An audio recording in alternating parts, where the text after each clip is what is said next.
del Centro de Ciencias de la Atmósfera, que onda con el tiempo, donde aprendemos cuestiones meteorológicas. El día de hoy estoy yo hablando, soy Graciela Raga, investigadora en el centro, porque la doctora Cristian está un poquito malita y entonces no ha podido hoy hacer la presentación. Sin embargo, tenemos un invitado de lujo, que es el doctor Alejandro Jaramillo, asistente postdoctoral en nuestro centro, y les iba a hablar solamente de la oscilación de Madden-Julian, que es uno de los importantes fenómenos que modulan el tiempo en las regiones tropicales. Pero Alejandro ha sido muy gentil y ha podido tomar la iniciativa de hacer la presentación, toda la presentación, no solo la parte que él tenía que dar, sino también la revisión del pronóstico. Como recordarán, fue hace 2 semanas, así que hace muchos días, no sé si es verdad. Por favor, Alejandro, muchas gracias. Buenas tardes. Cristian pide disculpas por no poder venir. Sí. La primera parte de la presentación entonces corresponde a la revisión del pronóstico y el pronóstico para esta semana, que fue realizado por Cristian. Yo solamente estoy usando las diapositivas que ella preparó y trataré de explicar lo mejor que pueda lo que ella tiene preparado. Es un poco complicado trabajar con diapositivas de otra persona, pero voy a hacer mi mejor esfuerzo. No funciona. Ahora sí. Bueno, entonces empecemos por revisar el pronóstico que se realizó del 23 al 26 de octubre. Ya ha pasado bastante tiempo desde el último seminario. Empezamos con un pronóstico para el noreste. Se pronosticaba para el miércoles 23 y el jueves 24. Se pronosticaba lluvia por entrada de humedad del Golfo de México. Se decía que el viernes será afectado por el frente número 7, frente frío número 7. Mientras que el jueves 24 se esperaban temperaturas máximas de 25 grados centígrados, pero que iban a descender de viernes a sábado, iban a estar rondando entre los 15 grados y los 25 grados centígrados. Vamos a ver qué tal le fue al modelo. Aquí tenemos la precipitación del día jueves 24 de octubre, justamente en la zona del noreste de México, y vemos que efectivamente ocurrieron las precipitaciones. Entonces aquí tenemos el jueves, el viernes y el sábado. Ya se había disminuido, ya no teníamos precipitación para el día sábado. Día domingo pocos eventos de precipitación, y el día lunes ya no teníamos precipitación. Se repitió el día martes.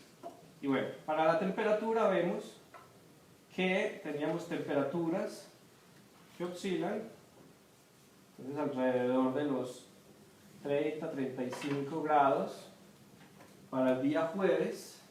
Para el día viernes vemos que la temperatura baja considerablemente debido justamente a este frente frío que se estaba pronosticando, y que aquí podemos ver un poco la evolución de ese frente.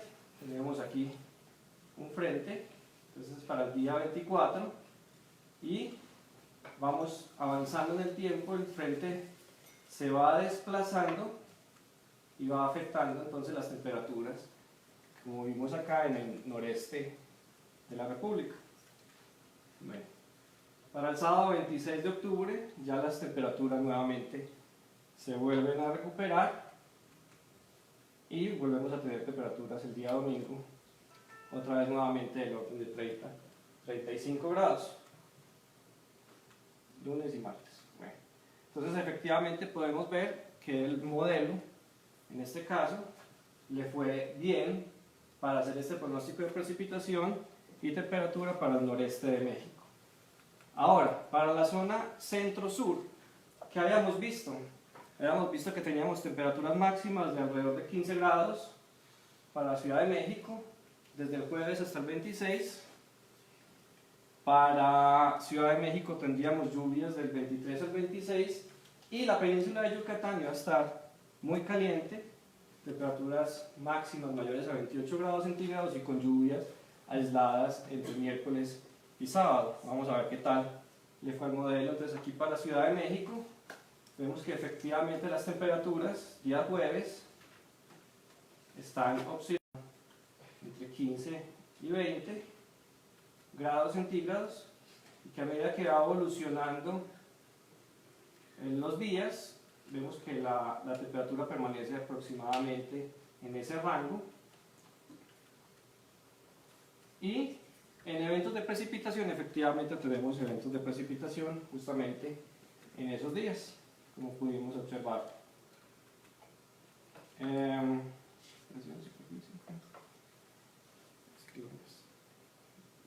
Bueno, aquí lo que Keisen quería reflejar es que principalmente esos fenómenos de precipitación aquí en Ciudad de México se deben principalmente a este eje de baja presión que está generando convergencia de humedad y ascenso de aire húmedo que produjo esos eventos de precipitación y la nubosidad que hubo en esos días sobre Ciudad de México. Aquí tenemos precipitación día lunes, entonces tenemos que efectivamente el pronóstico le fue bien para pronosticar lo que iba a pasar en Ciudad de México. Ahora, si vemos la península de Yucatán, entonces vemos temperaturas muy elevadas para todos estos días, 25, 26 de octubre, temperaturas que oscilan entre los 30 y 35 grados, e incluso se llega a máximos de 40 grados como ocurre aquí en este recuadro que está acá, y alcanza a temperaturas máximas extremas de 40 grados. Entonces efectivamente vemos aquí también precipitaciones para estos días. El lunes, pues aquí estoy viernes, sábado, domingo, lunes, que principalmente se deben a el tránsito de estas ondas del este que cruzaron la península de Yucatán, que de alguna forma están interactuando con este frente frío que está aquí estacionario, le ofrece como un bloqueo o hace como un límite que hace que la onda no pueda avanzar hacia el norte y libere gran precipitación en esta región. Bueno, tenemos más de la evolución de este frente. Voy a pasar rápidamente por esto. Entonces vemos que para el centro-sur el pronóstico también le fue muy bien para esos días. Ahora, para el noroeste de México, entonces se pronosticaba que este frente frío número 7 no nos refrescará mucho, o sea, no se esperaban que las temperaturas disminuyeran debido a este frente. Las temperaturas iban a estar alrededor de temperaturas máximas mayores a 30 grados desde el jueves hasta el jueves 24 hasta el sábado 26, y se pronosticaba probabilidad de lluvias en el sur de Sinaloa entre el miércoles 23 y el sábado 26. Entonces veamos qué pasa o qué nos decía el modelo comparado con las observaciones. Entonces vemos en las observaciones que efectivamente las temperaturas fueron elevadas de más de 30-35 grados, y que aunque aquí en esta parte de la República el frente frío efectivamente estaba afectando y disminuyendo las temperaturas, en el noroeste de la República no estaba siendo afectado por este frente frío, o al menos efectos en la temperatura no fueran importantes. Entonces siguen estando muy calientes, no se refrescaron con la entrada de ese frente frío. Ahora sí vemos la precipitación. Entonces efectivamente vemos precipitación aquí al sur de Sinaloa, pero ¿qué pasa? El modelo estaba pronosticando mucha más precipitación en el sur. Vemos aquí que hay una mayor zona, y si comparamos con lo que observamos, en realidad no fue tanto. Entonces en este caso, miren, vemos que aquí por ejemplo se pronosticaba más precipitación, en este caso no se observó esa precipitación. Entonces al modelo le fue bien en la temperatura, pero aquí en esta parte de la probabilidad de lluvias en el noroeste falló, o sea, pronosticó mucha más lluvia de la que en realidad se observó. Otra parte del pronóstico que vimos es que aquí se formó un norte por el movimiento de este frente frío. Entonces se pronosticaba que se iba a formar un norte que iba a traer vientos muy fuertes de alrededor de 76 kilómetros por hora aquí en el Golfo. Y si vemos el pronóstico de oleaje, entonces el modelo europeo estaba pronosticando en esta región olas del orden de 4 metros de altura. Si vemos el pronóstico realizado acá por el Grupo de Interacción Océano y Atmósfera, vemos que este modelo también está observando este jet que va a generar oleaje en esta región y estaba pronosticando olas del orden de 5 a 6 metros. ¿Qué ocurrió? Que en la realidad este jet, estos vientos no se ubicaron mucho más al norte y por lo tanto ambos modelos fallaron en el pronóstico. Los modelos estaban colocando este centro de vientos, lo estaba colocando más al sur. Entonces si vemos, por ejemplo, las observaciones de estaciones del servicio mareográfico, por ejemplo en esa estación en Tuxpan, vemos que las olas estuvieron entre 2,8 y 2,9 metros. No alcanzaron a llegar a los 3 metros siquiera. Es decir, que ambos modelos fallaron porque no localizaron correctamente este centro de vientos. Ahora, el sábado 26 de octubre también se pronosticaba que llegara estos vientos, este norte, y afectara aquí Veracruz, y entrara con vientos del orden de 58 kilómetros por hora, donde se esperaban entonces olas del orden de 4,7 metros, y el modelo del Grupo de Interacción Océano-Atmósfera también pronosticaba entonces que iba a entrar vientos en esta región donde se iba a producir oleaje entre 6 incluso 7 metros de altura. Sin embargo, nuevamente el modelo, ambos fallaron. Ese centro de vientos se ubicó mucho más al norte, del orden de 47 kilómetros por hora, entonces no produjo los oleajes que se habían pronosticado en esta región de Veracruz. Aquí lo podemos ver, por ejemplo, en esta estación Río Grijalva, vemos que las olas llegaron del orden de 4 metros. Entonces ambos modelos fallaron justamente en este pronóstico. Bueno, en términos de actividad de ciclones tropicales, entonces no hay mucha actividad en esta región. Eso ya es pronóstico, ¿cierto? Eso ya es análisis de esta semana, noviembre 5. No hay mucha actividad ciclónica en el Atlántico, y en el Pacífico aquí tenemos un disturbio, una probabilidad del 10% de convertirse en un ciclón tropical. Entonces, ahora sí viene el pronóstico para esta semana. Entonces, ¿qué características van a definir el estado del tiempo de estos días que vienen? Entonces tenemos principalmente varios fenómenos que nos van a estar afectando. Lo primero es la llegada de un frente frío, un nuevo frente frío, y tenemos la presencia de estos ejes de baja presión que van a generar convergencia en bajos niveles y que van a producir convección. Si junto a estos ejes de baja presión tenemos humedad asociada, entonces esa convección se va a convertir en tormentas y en precipitación en las regiones en donde haya humedad. Si no hay humedad, puede haber convergencia, pero no necesariamente va a haber precipitación.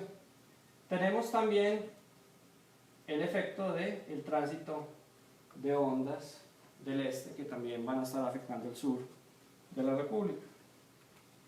Entonces, por ejemplo, hoy, para el miércoles 6, entonces vemos la posición de estos dos centros de baja presión que tenemos acá, que van a estar afectando la formación de nubosidad, y lo que se espera, o lo que estamos observando ya, es que se está formando nubosidad justamente en estas regiones, asociadas principalmente a esos ejes de baja presión, y por aquí tenemos el disturbio tropical que se estábamos viendo en el Pacífico. Para el día jueves, entonces aquí tenemos nuevamente estos ejes de baja presión y la presencia de este frente que se empieza a aproximar al norte de la República. Entonces aquí podemos ver pronósticos para precipitación. Vemos que aquí en la zona norte la presencia del frente empieza a hacer efectos en el pronóstico, y tenemos aquí todavía los efectos de estos ejes de baja presión que están produciendo posiblemente precipitación o convergencia en esa región. Bueno, pronóstico para temperatura. Entonces vemos las temperaturas para el día jueves, y aquí lo interesante del pronóstico es que a partir del jueves, cuando empieza a llegar este frente frío y empieza a avanzar, entonces va a llegar una masa de aire frío, no lo llamaría polar, pero bueno, aquí en esta diapositiva lo ponen aire polar, aire frío, empieza a bajar, y vamos a ver entonces también aumentos vamos a ver un norte con vientos de alrededor de 50 km por hora, que aquí se ven muy claro interactuando con el istmo, produciendo entonces este chorro aquí en superficie que está pronosticando el modelo. Para el día viernes entonces podemos empezar a ver el efecto en la temperatura y precipitación. Miren que empieza a bajar el frente frío, empieza a afectar el norte, el noreste. Bueno, aquí tenemos entonces precipitación, y para el día sábado tenemos entonces ya los efectos de este frente frío. Creo que aquí tengo sábado 9, y aquí tengo unas animaciones que agregué para que veamos dinámicamente, tomadas de Windy, el efecto de ese frente frío en las temperaturas. Entonces vamos a ver que el miércoles, el jueves, empiezan a bajar, las temperaturas empiezan a disminuir y empieza a afectar toda esta región de la República, disminuyendo notoriamente las temperaturas. Para vientos, estos son vientos superficiales, también vemos el efecto de este frente, en particular aquí, en vientos superficiales con este norte que ven aquí y entra a Veracruz. Entonces, como resumen del pronóstico, entonces tenemos para la región noreste el frente frío, entonces afectará el día jueves 7, lo que producirá lluvias durante ese día, y el viernes las temperaturas máximas descenderán de 15 a 20 grados, o sea, descenderán a estar alrededor de ese orden entre 15 y 20 grados, como estuvimos viendo en la animación. Para el día viernes y el sábado 8, entonces disminuye la probabilidad de lluvias, que pueden ser aisladas o nulas.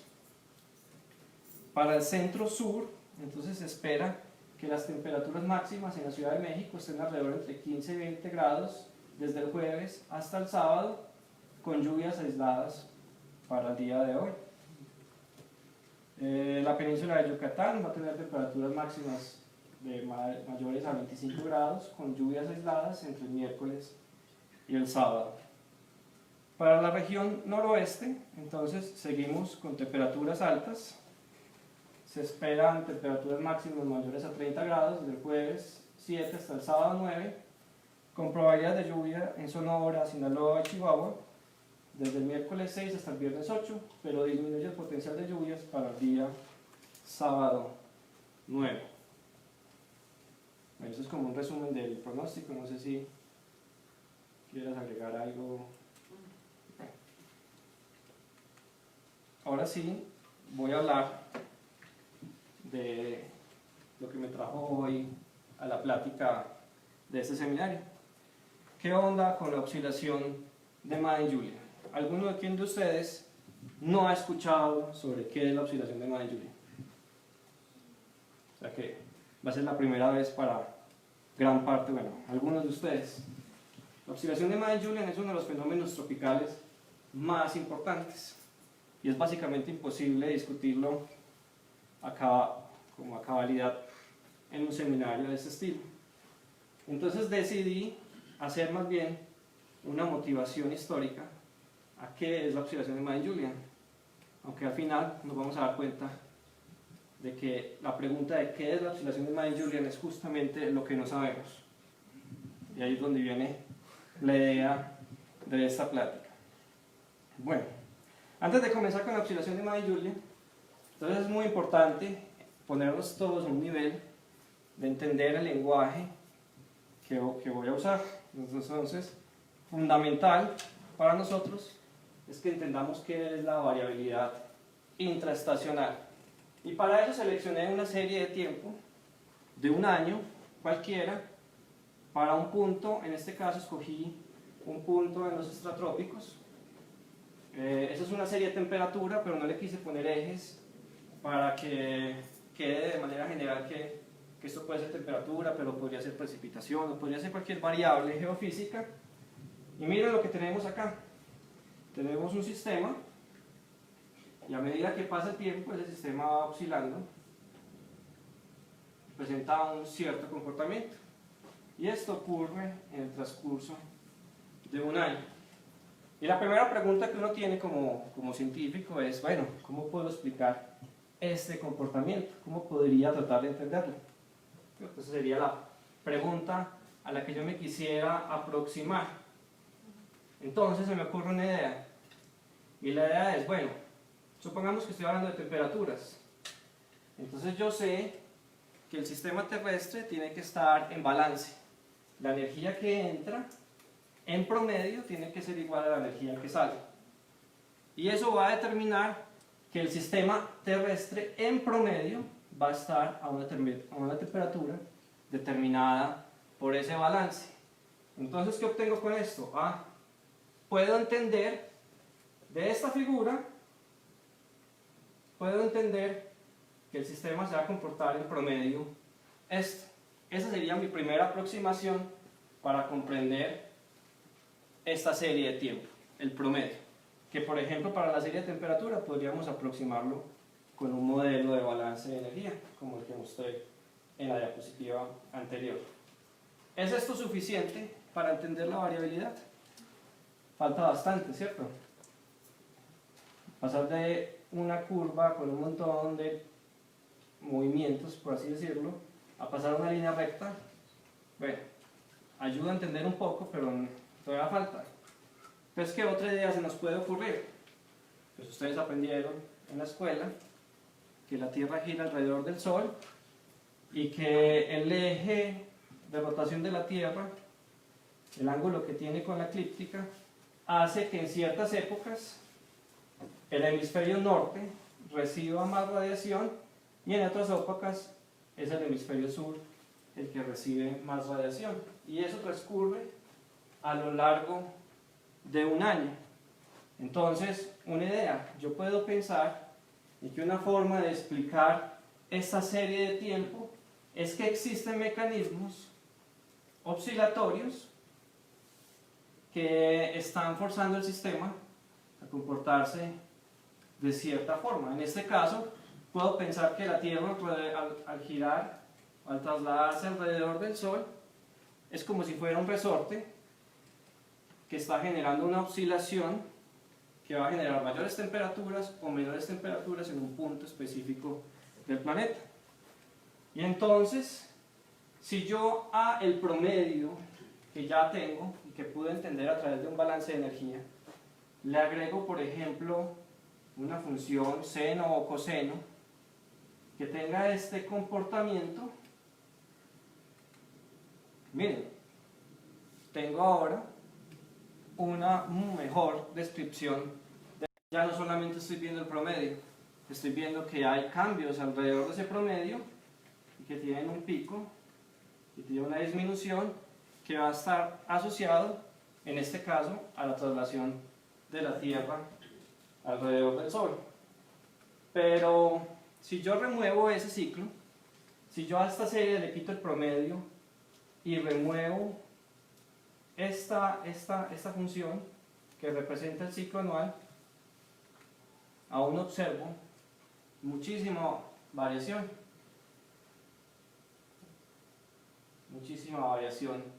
alrededor. En este caso, como quité la media, entonces es una oscilación alrededor de cero. Entonces, ¿qué se me puede ocurrir? Bueno, entonces aquí les tengo una propuesta. Si yo a la media y a esta función seno le agrego estas otras funciones senoidales con frecuencias distintas, pero que están en una escala ya intraanual y intraestacional. Miren que, por ejemplo, yo aquí tengo una función senoidal que ejerce o cumple un ciclo completo en 4 meses, un poco en 5 meses. Aquí tengo una función que hace un ciclo completo en un poco menos de un mes. O aquí una función que hace un ciclo completo en 15 días. Yo les digo, y aquí estoy haciendo un poco de trampa, es si yo al promedio, al ciclo anual, le sumo estas 3 oscilaciones, miren ahora cómo observo la serie de tiempo. La línea negra es la suma justamente de esas funciones y la línea roja es la oscilación. Entonces miren que me ha aproximado mucho mejor a el comportamiento real de la serie. Pero entonces aquí es donde viene la pregunta: ¿qué son estas cosas que están generando este comportamiento, este forzamiento? Esto lo entendemos muy bien. Hemos pensado, bueno, el movimiento de la Tierra alrededor del Sol genera una función que va a tener un pico en el verano y que va a tener un valle justamente en el invierno, en el hemisferio norte en este caso. Pero ¿y estas? ¿Cómo me explicas estas? Entonces, para yo explicarles eso, tengo que explicarles de dónde salió esta idea de proponer, por ejemplo, estas 3 funciones. ¿Cómo se me ocurrieron? Y aquí viene un personaje muy importante, Fourier, un físico matemático francés muy famoso, y Fourier propuso o descubrió una idea fundamental, y esta va a ser tal vez la única expresión, no se asusten. Fourier dijo: cualquier función con ciertas características, que sea integrable, y bueno, todo ese tipo de cosas que le interesa a un matemático, yo lo puedo escribir como una combinación lineal de senos y cosenos. Y entiéndase combinación lineal, y es que yo tengo una función cualquiera y yo empiezo a sumar coseno más un seno multiplicados por unas amplitudes y unas frecuencias específicas, y cuando yo sume todos esos senos y cosenos voy a obtener la función original. Y sabemos que es mucho más fácil trabajar con senos y cosenos que trabajar con una función muy complicada. Y para darles un ejemplo, creé aquí una función arbitraria. Esta es una función que yo creé artificialmente con una suma de senos y cosenos que no les voy a decir cuál es. Vamos a descubrirla. Entonces, ¿cuál es el método? Fourier entonces propone un método para encontrar cuáles son esos coeficientes A y B y las frecuencias que deben tener esas funciones coseno y seno, de manera que yo pueda reconstruir totalmente esta serie. En el caso de una serie discreta, como la que tengo yo en este caso, vamos a tener un número finito de senos y cosenos, pero si tuviera una serie continua, el problema es distinto, tendría series infinitas, pero ese no es el caso para lo que les voy a mostrar. Cuando yo aplico el método de Fourier para encontrar esos coeficientes, obtengo esto. Podríamos llamarlo un espectrograma, pero en matemáticas le dan el nombre de espectro, no a la amplitud, que es lo que estoy graficando acá, sino a la potencia. Esos son detalles que no es necesario discutir aquí. Pero ¿qué me dice esta gráfica? Me dice que esta función que está acá está conformada por una función que tiene una frecuencia de 2 Hz, en este caso, 2 Hz y una amplitud de 1, una frecuencia de 4 Hz y amplitud 2,5, 6 Hz y amplitud de 1,5 y de 8 Hz y una amplitud de 2. Es decir, que si yo sumo esta función, miren cómo se ve, 2 Hz, es decir que miren que hace 2 oscilaciones aquí en un periodo de 1 segundo con una amplitud de 1. Yo le sumo una función de 4 Hz con la correspondiente amplitud, una función de 6 Hz y una función de 8 Hz. Si yo sumo esas 4 funciones, voy a obtener exactamente esta función que está acá, que dice artificialmente. Efectivamente, esos fueron los senos y cosenos que usé para construir esta función que está acá. Entonces, gracias a Fourier hemos encontrado una herramienta que nos permite desde los datos descubrir cosas ocultas, descubrir, por ejemplo, que en esa serie original habían otros osciladores que tal vez todavía no sepamos qué son, pero que están ahí generando esa información. Lamentablemente en una serie real las cosas no se ven tan bonitas como se ven aquí en una serie artificial.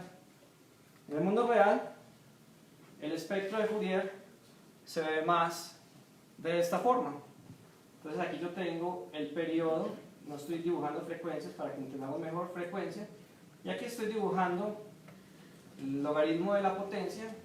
Aquí lo importante es que entre más alto el valor, más importante es un oscilador o una frecuencia para el fenómeno que estoy estudiando. Y aquí obviamente, pues ahí tengo un pico en 365 días.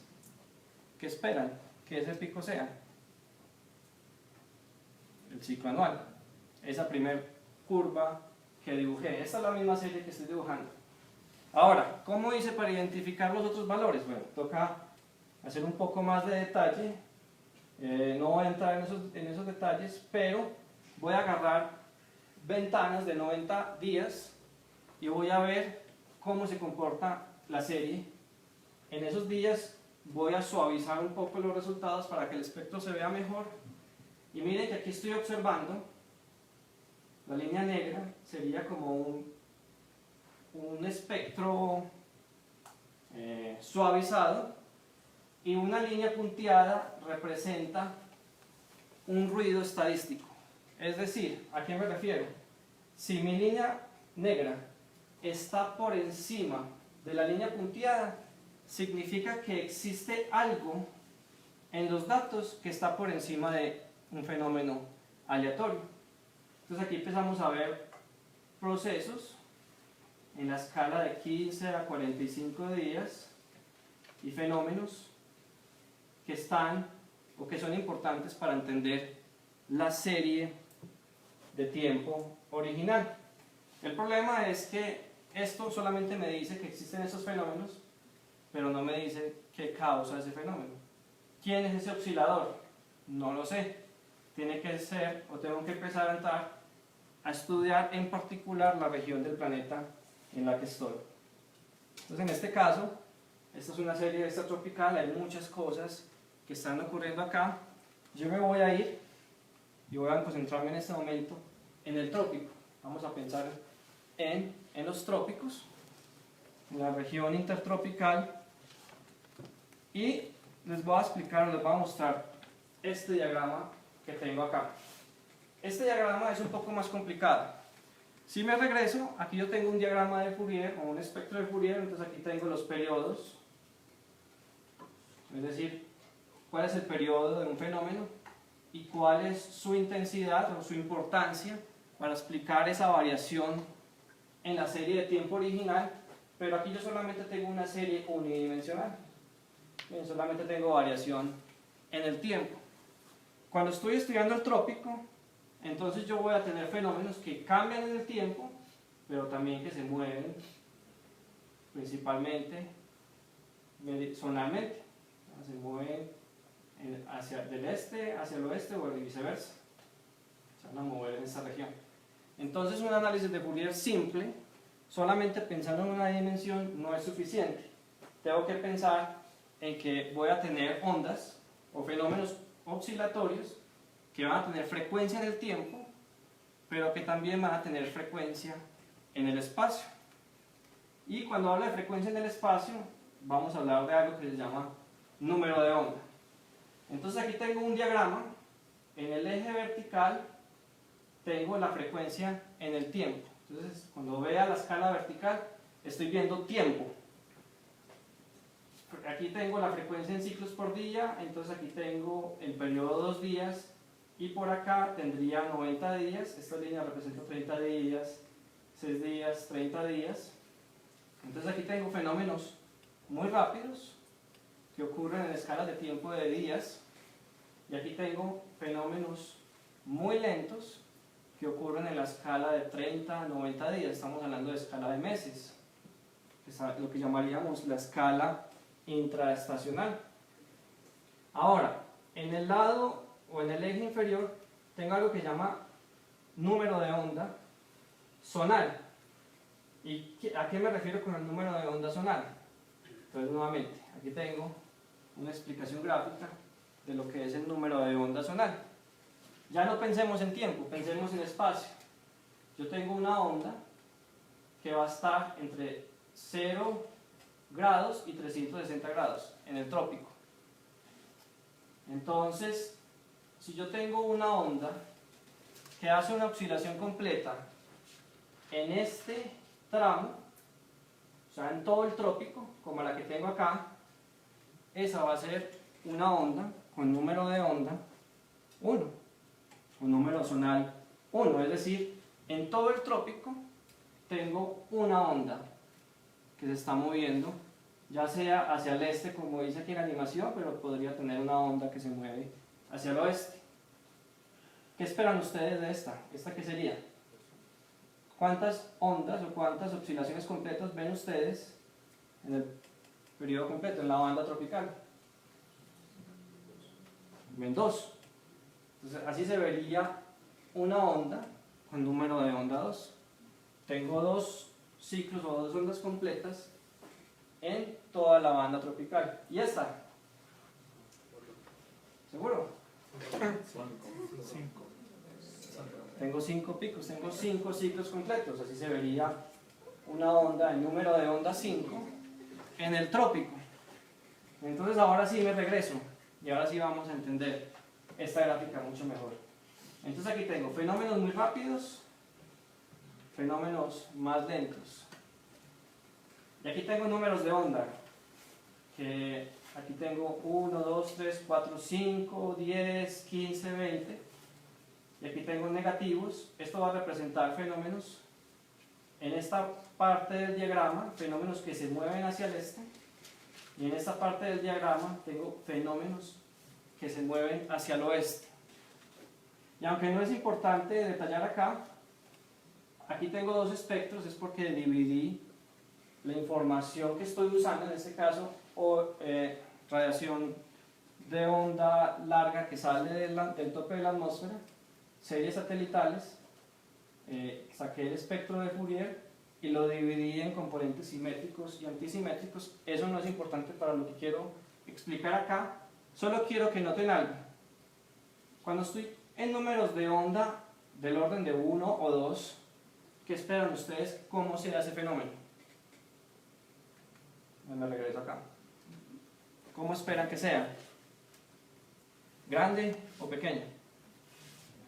Muy grande, ¿cierto? Si yo estoy hablando de un número de onda 1, significa que es un fenómeno oscilatorio que básicamente está ocupando todo el trópico, uno solo.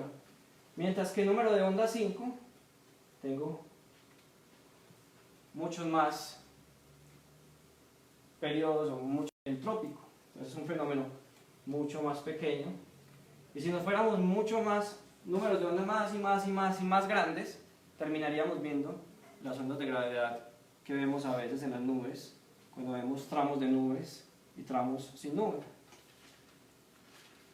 Entonces aquí, ¿qué podemos discernir de este diagrama? Miren dónde está la mayor cantidad de energía. Y cuando me refiero a energía, entre más rojo, significa que más varianza o más de esa variabilidad está explicada por fenómenos en ese orden de magnitud. Miren dónde está centrada la energía. Aquí está este pico. ¿En qué escalas de tiempo? De 30 a 90 días. ¿Y qué números de onda? Alrededor de 1, 2, 3. Casi toda la energía en el trópico está acá. Está centrada en esa zona. Y eso es algo extremadamente curioso. ¿Qué es lo que está ocurriendo en esa zona? Y justamente eso fue el trabajo que consagró a dos meteorólogos muy famosos, Madden y Julian, que en el 71 ellos empezaron a estudiar series de tiempo de radiosondeos en unas islas del Pacífico, en particular en una isla en el Pacífico, la isla de Canton, que se dio por la convergencia de tres cosas. Primero, empezamos a tener series de tiempo de radiosondeos históricas con una relativa frecuencia, una buena frecuencia de medición, en particular en el Pacífico, que le interesaba mucho al Servicio Meteorológico de Estados Unidos. Se juntó también la aparición de las computadoras que permitían hacer cálculos muy complicados y algo fundamental para hacer lo que hicieron ellos: un algoritmo numérico eficiente para hacer la transformada de Fourier. Si nosotros quisiéramos hacer la transformada de Fourier a mano, podríamos hacerla para funciones como la que les mostré yo, pero en el momento en el que tengamos miles de datos, se empiezan a volver exponencialmente el número de cálculos. Y estos señores, Cooley y Brook y Tukey, ellos optimizaron el algoritmo para hacer la transformada de Fourier en algo que llamaban la transformada rápida de Fourier. Ahora, un caso importante y una anécdota que cuenta Madden: cuando hicieron los cálculos, si ustedes notan, este computador, que era el computador de Encke, usaban cintas magnéticas, es decir, cada serie de radiosondeos estaba guardada en una cinta magnética que tenía que ser una persona la encargada de poner la cinta y de cambiarla cuando había que poner una segunda cinta, y así sucesivamente. Es decir, que aparte de que el trabajo se demoraba mucho porque los cálculos eran muy lentos en esa época, recuerden que esos computadores tienen menos capacidad de procesamiento que los celulares que ustedes tienen, hasta incluso que los relojes que tienen. Entonces esto se demoraba mucho en calcular, pero aparte dependían de que una persona estuviera disponible para montar las cintas. Algo que ahora nos toma menos de 5 minutos hacer en un computador, era trabajo de horas hacerlo. Entonces esto es un trabajo genial, que el hecho de que las computadoras nos brinden tantas facilidades ahora nos hace olvidar de lo heroico que fue este descubrimiento. Y aquí sí les voy a explicar, bueno, ¿qué encontraron? Separaron esta isla, agarraron la serie de tiempo, agarraron, por ejemplo, información de presión, de superficie, presión en distintos niveles, vientos, bueno, las variables que tenían disponibles, hicieron ese análisis de Fourier y miren que encontraron. Encontraron algo entre 40 y 50 días. Entonces ellos inicialmente llamaron a su trabajo la detección de una oscilación en el viento zonal del orden de 40 a 50 días. Primera vez que observaban este comportamiento. Cuando todo el mundo pensaba que el trópico era algo sin ningún tipo de interés, estos dos personajes encuentran algo que nadie se esperaba y que nadie sabía qué es. Lo único que sabemos, según este descubrimiento, es que aquí tengo un pico entre 40 y 50 días. Ellos decidieron ir a hacer el análisis un poco mejor. Entonces, en un paper al año siguiente, no se contentaron con una sola estación, agarraron todas estas estaciones que tengo resaltadas acá y en algo mucho más complicado lograron construir ese tipo de diagramas. Lo que ustedes están viendo ahí, aunque no se ve tan claro, es que tengo una oscilación de 40 a 50 días, pero es una oscilación que se mueve y que tiene características de una circulación global. Es decir, lo que ellos estaban viendo acá es algo de este estilo, un fenómeno donde yo tengo una convección de gran escala que se organiza en el océano Índico y que genera una circulación global, una celda aquí de circulación, y que este sistema se desplace hacia el este con cierta velocidad, alrededor de 5 metros por segundo.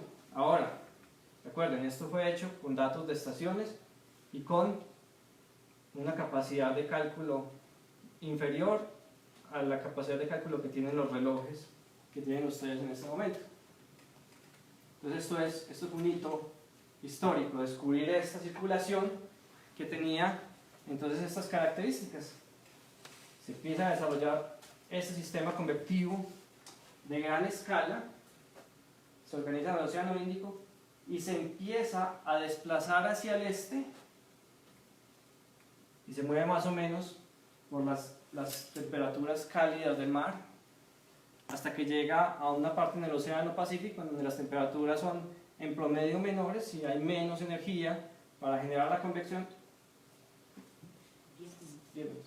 y muere la convección aproximadamente cerca de la zona de cambio de fecha, o sea 180 grados este, oeste, es indiferente. Nosotros ahora, con satélites, podemos ver este fenómeno en toda su majestuosidad. Aquí tengo anomalías de precipitación del TRIM y vemos cómo se empieza a desarrollar este sistema, empieza a crecer y se empieza a desplazar y muere aquí en esta zona del Pacífico. Muere la señal convectiva.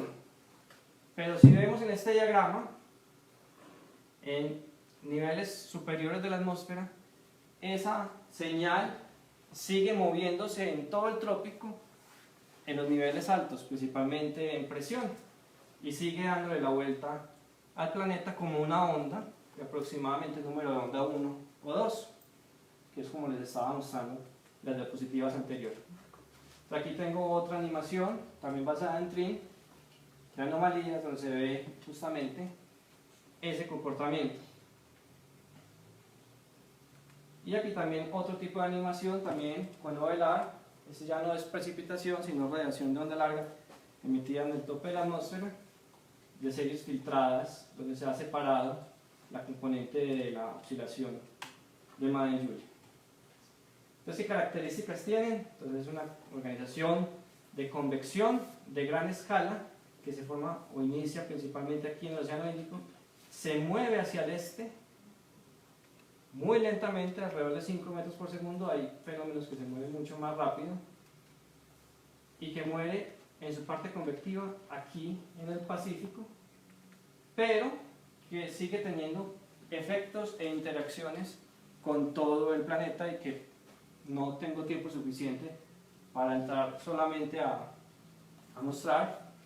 Pues inicia acá, empieza, muere aquí en el Pacífico, pero ahora se empieza a mover como un sistema de presión, principalmente en las partes altas de la atmósfera, que sigue afectando a todo el globo. Y para darles un ejemplo de trabajos que se han hecho, por ejemplo aquí hay un trabajo de la doctora Graciela y de Brad, en donde por ejemplo se estudió efectos de la oscilación, la modulación del ozono en Ciudad de México. Y así como este ejemplo, hay muchas influencias de esta oscilación sobre todo el planeta.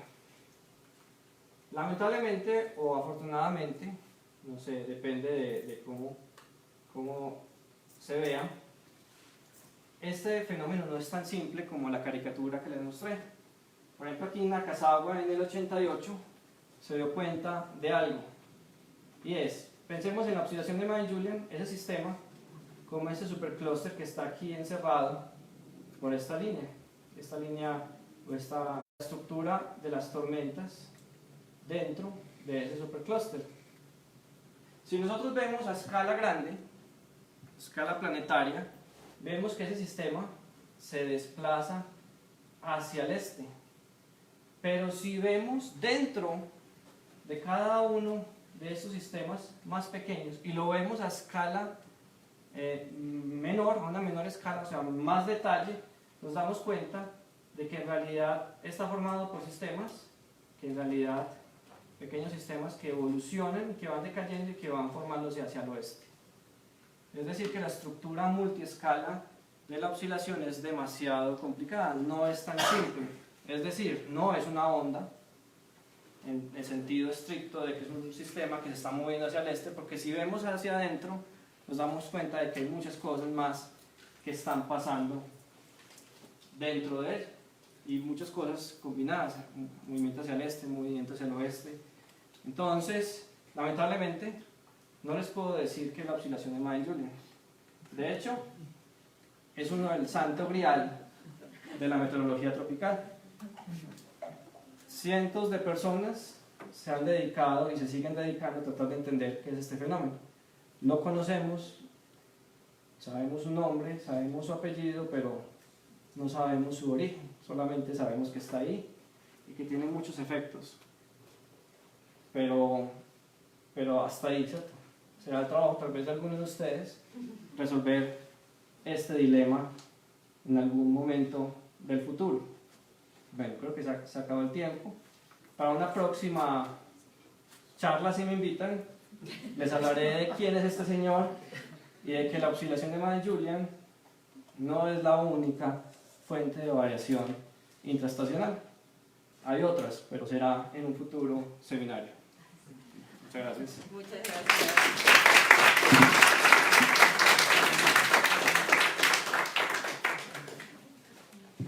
Muchas gracias, Alejandro. Creo que estuvo muy ilustrativo, ¿no? La complejidad que se va sumando. Entonces, invitaría a preguntas que supongo que tendrán, porque si Alejandro tiene.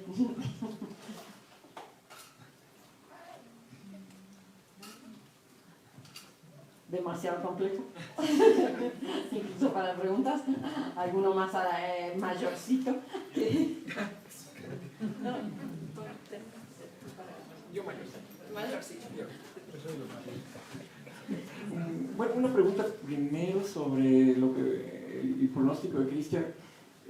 Probablemente sea una pregunta para Cristian, pero es interesante que se hagan estos pronósticos, pero una pregunta que tengo es, ¿realmente cuántos días le puedes confiar al Windy TV, al ICMWF para nuestra región? O sea, realmente estamos teniendo un pronóstico útil a una semana. No estoy muy seguro como que todavía no tenemos mucho con números con que establecer eso. Y la otra cosa interesante, creo, es cuando mencionaste que los modelos se habían puesto muy al norte los sistemas. Sería interesante que, convencer al grupo de Jorge de rehacer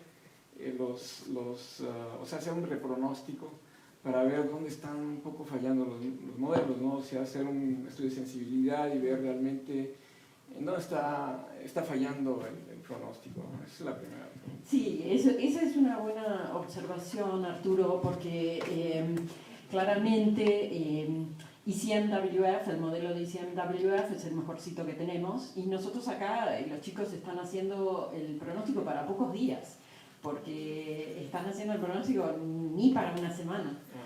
Y así todo vemos que hay ciertos sesgos en el pronóstico que implican que el pronóstico, sesgos en las variables de gran escala, que de tal manera que el pronóstico de precipitación, que es, ¿no?, mucho más sutil, no es correcto o está mal. Pero en este caso estamos viendo que el pronóstico de viento o la ubicación del máximo de viento estaba un poquito mal. Y entonces eso, yo no tengo la respuesta. Sería un lindo trabajo para hacer validación, ¿no?, de ciertos eventos, pero tal vez tenga que ver con el hecho de que ICMWF es 12 kilómetros, la resolución espacial, 12. Me parece, ¿no? Este es el de 12 kilómetros, ¿no? Creo que sí. Y entonces, tal vez que sabemos empíricamente en México que la aceleración de los vientos en la parte occidental del Golfo de México está relacionada con la Sierra Madre. Y entonces, una cosa como que más lógica sería pensar que la resolución no es suficiente como para reproducir esas interacciones que se están dando entre el flujo medio o, en este caso, ¿no?, un sistema sinóptico como el frente frío y las circulaciones locales asociadas a la topografía compleja. Entonces, que no están reproduciendo bien la intensificación o no intensificación, porque en cierto sentido hay parte que intensifica, pero hay parte que también introduce más fricción, ¿no? Entonces, dependiendo de cuál es esa curvatura en el frente frío, cuando ingresa, se puede dar más o menos intenso el evento norte, ¿no? Que va a depender justamente. Y como vimos, en estos dos casos, tanto el de la semana esa de octubre como en este viernes, ¿no?, que hay otra entrada, vemos que están más sesgados hacia el lado oriental de México, y la península de Baja California y Sonora y demás no están afectados para nada por la entrada del frente, ¿no? Entonces también, si está un poquito diferente digamos, la morfología del frente sinóptico en gran escala, ¿no?, en el suroeste de Estados Unidos, que también está modificado por las rocallosas, al no tener exactamente bien la forma de ese frente, va a afectar, ¿no?, si ingresa más elongado así o un poquito más acá, ¿no? Sí, claro. Entonces me parece así nomás lógicamente que eso podría ser el resultado de la falla en la ubicación del jet, ¿no? Sí, claro, no sé, bueno, noté un poquito que todos los modelos pusieron mal toda esa parte intensa, ¿no?, del frente, lo pusieron más al norte, y entonces pues el WRF pues, tiene que mostrar más al sur, me parece, ¿no? Era más al sur. Bueno, eso, porque hacían el pronóstico de altura significante de las olas mucho más grande, ¿no?, de lo que fue. Sí, ¿no? Por ahí. Sí, pero había uno que estuvo al norte, antes de ese, creo. Creo. Lo pronosticó más al sur y se observó más al norte. Más al norte, exacto. Sí, esa es la observación. Esa es la, sí, bueno, claro, sí. Entonces eso es lo que digo, ¿no? Si no estaba bien ubicado, no se producen esas interacciones que me parece que son muy, muy importantes. Claro. Chicos en el grupo de Jorge ya han estado trabajando en ese tema, ¿no?, de la interacción del chorro y la topografía. Sí, bueno, digo que el Wolf arrastró esos problemas y pues no puede, por sí solo no. O sea, sí, pero no. efectivamente, si el modelo de ICMWF, que es global, no te está ubicando bien, eso no, no hay nada que hacer. No hay nada que hacer. No, entonces, sobre todo cuando ese fenómeno sinóptico a nuestra latitud se convierte en algo mucho más de escala, mesoescala, ¿no? Y que entonces tenemos que poder resolverlo, ¿no? Y entonces saber si va a haber Nano y Superjet en el Golfo de Tehuantepec o no, ¿no? Entonces, obviamente hubo vientos más intensos, pero no comparables con lo que se pronosticó. Y ya la última pregunta nada más es que, bueno, una pregunta un poco trivial, pero que no conozco la respuesta. Es que mencionaste que en la NGO, en la parte superior del sistema, tienes un sistema que no muere porque es la parte dinámica, la que continúa excitada, digamos, por la convección, y la convección muere en el Pacífico. Pero la pregunta sería, una vez que le vuelve a dar la vuelta, digamos que tardó, ¿cuánto tarda en darle la vuelta al globo? 90, ¿no? Más o menos, 60. No, de 30 a 60. Bueno, entonces, digamos que si estás en la época del monzón, entonces hubo un disparo del monzón y luego vuelve a darte 90 días después. ¿Qué efecto tiene esa parte que regresa a la parte del monzón? Me refiero a la circulación superior, la NGO sobre la parte del monzón. ¿Lo refuerza o le hace algo? O no sé. Es más complicado. No sé si me expliqué. En México. No, o sea, si revuelve. Es que la parte de monzón supongo que está disparando la NGO en algún momento, Bueno, ¿no? acá, ¿no? Hay algunas hipótesis que es la convección en estas montañas en Etiopía. Ah, sí. Están dando un pulso. No, pensé que era más del monzón. Bueno, de todas formas, la cosa esa va a regresar, ¿no?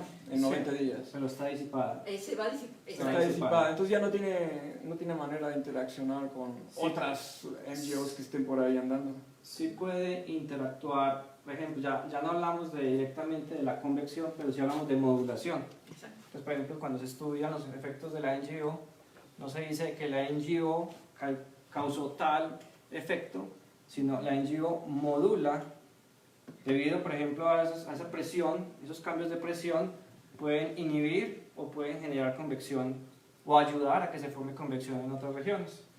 Entonces, por ejemplo, eso puede ser el caso, por ejemplo, aquí en América, cuando llega esas perturbaciones que van viajando, interactúan con otros fenómenos y modulan. Por ejemplo, aquí también, por ejemplo, la NGO puede interactuar con los estratrópicos y, por ejemplo, aquí el Pineapple Express, hay una interacción de la NGO, modulación de la NGO debido a la NGO. Entonces la NGO sí puede modular y generar fenómenos. Por ejemplo, hay estudios de la modulación de la NGO y el ENSO, pero eso es un problema de huevo y gallina, ¿cierto? Un ENSO, o sea, el niño puede generar una perturbación que excite la formación de una NGO o al revés, una NGO puede generar un fenómeno, puede disparar un fenómeno en niño o puede matar un fenómeno en niño, depende de cómo interactúe. Pero es mucho más complicado decir que siempre va a generar uno en una dirección o en otra, o sea, ocurre en las dos direcciones. Otros estudios indican, por ejemplo, que la presencia de NGO modula el inicio de la temporada de ciclones tropicales. Entonces, a veces, ¿no? Empiezan a principio de mayo, a veces oficialmente empieza la temporada del 15 de mayo en el Pacífico Oriental, acá en esta zona, y a veces hay el 9, el 8, algún ciclón tropical que se forma. Y entonces, algunos años es que hay una superposición o esta modulación de que beneficia, ¿no?, a la formación de la ciclogénesis, beneficia la formación de ciclones en ese lugar. Y otras veces hasta 1 de junio no hay, ¿no? Y entonces también vemos que si se revisa con cuidado, se ve que hay una inhibición de la convección en esa zona y entonces se demora un poco más la ciclogénesis, ¿no? Entonces sabemos que hay otras cosas, lo que mencionaba de los máximos de ozono asociados a las fases que inhiben el desarrollo vertical, ¿no? Y fíjense que esta zona está 20 grados, nosotros en la Ciudad de México estamos en el límite superior de lo que Alejandro estaba definiendo como trópicos. Y así todo vemos una señal que viene desde la 250 hectopascales y que modula si hay descenso o ascenso. Y entonces puede afectar la dispersión de contaminantes.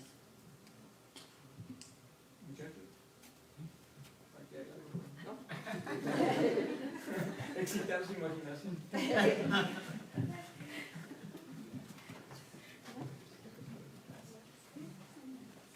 Bueno, si no, agradecemos nuevamente a Alejandro.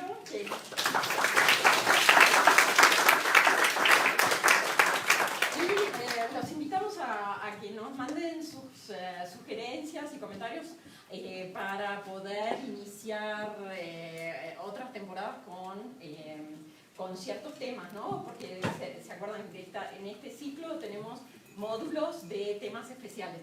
¿Tenemos uno más? Cecilia tres más, ¿no? Creo, sí. O dos más. En este año, pero si quieren aprender sobre algunos temas, mándenos mail a Cristian, a mí, y vemos de organizar módulos sobre algunos temas que sean de interés de ustedes. ¿Ok? Gracias.